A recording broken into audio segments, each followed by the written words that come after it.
Have you ever released or like published a bit of content or something that made you go like, what the fuck did I just write? And more importantly, do I even believe what I just wrote?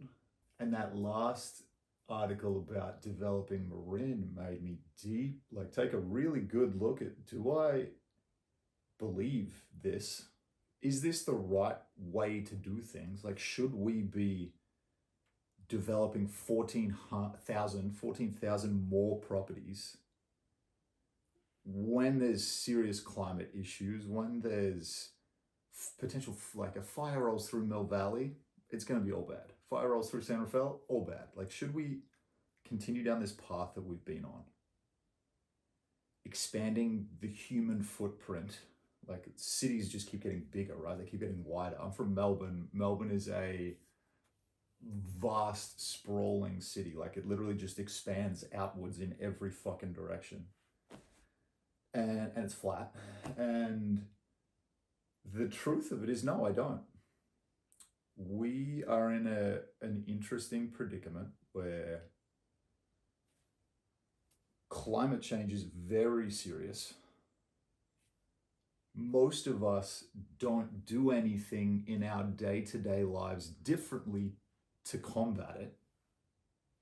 I legitimately get anxiety when I notice how often I take out my recycling bin now. Like the amount of reusable plastics and cans and shit. Like I'm hyper conscious of it.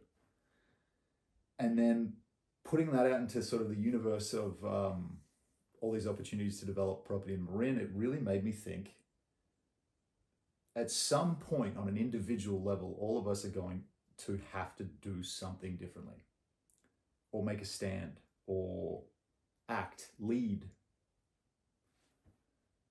And if I'm now finding myself in this space where I'm playing with developers, where I'm looking into different avenues to build a business model that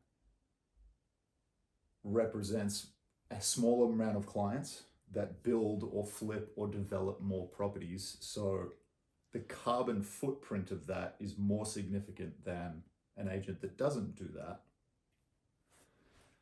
And if I'm really honest with myself, the shit that gets my blood boiling and gets me fired up is like I've seen every climate documentary. I've read a fuckload of books. Like my brain is fascinated by this humongous change that our species has caused the place we live. And on an individual level, at some point, people, you, me, anyone individually, are going to have to change our day-to-day behavior to bring about the change we want to see in the world, right? And I think it's no secret, I've been a little lost lately in figuring out like what am I actually doing? Do I love what I do? Am I working towards something bigger than myself? And I'm in an interesting place in my career where the fulfillment aspect is becoming more important than the money aspect. And I love it. Like, it feels really good. It feels good to finally acknowledge that. The Meet Tim McMullen brand, the Kanoko brand that I and we are building is so much more about positive and progressive change within the industry. We obviously do it with technology, but I think something that's missed in our branding message that I'm going to start speaking louder is we have to figure out a way to live sustainably. And vertical living, we sell high-rise buildings. I'm up in Marin. I sell houses now. I love being up and down between the Silicon Valley and Marin, the East Bay. But the majority of our business is in vertical housing. And vertical housing, in theory, is the lowest carbon footprint lifestyle that exists. And it's because of a few main things. The distance for goods and services to travel significantly decreases when people live vertically.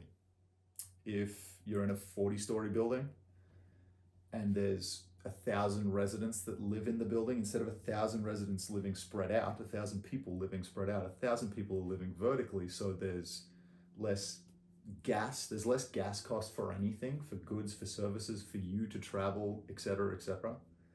There's a centralized power system, and we're really getting close to the point in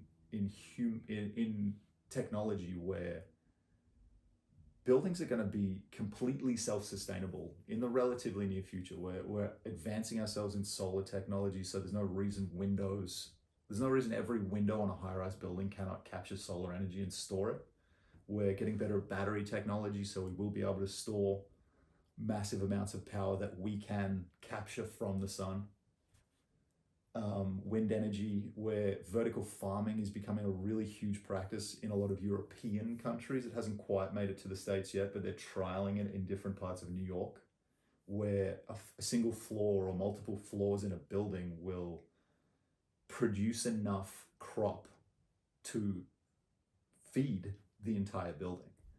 And I think with, again, decreasing the amount of distance that goods have to travel to get to anyone, decreasing the amount of distance that food has to travel to get to people, if you can farm it in the building from energy that is captured by the building, we're now redesigning the way that humans live.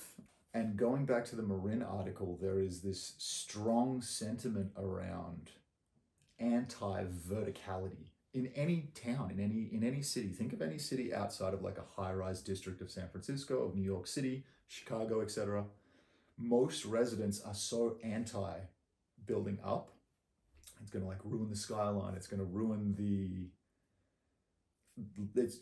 view, right? Or it's going to feel too dense or feel too urban.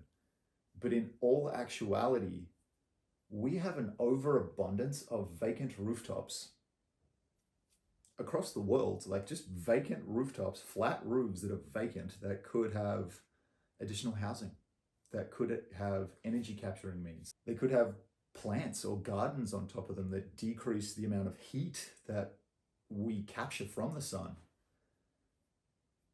There's so many opportunities to redesign the way that we develop to bring about the change that we need in the world.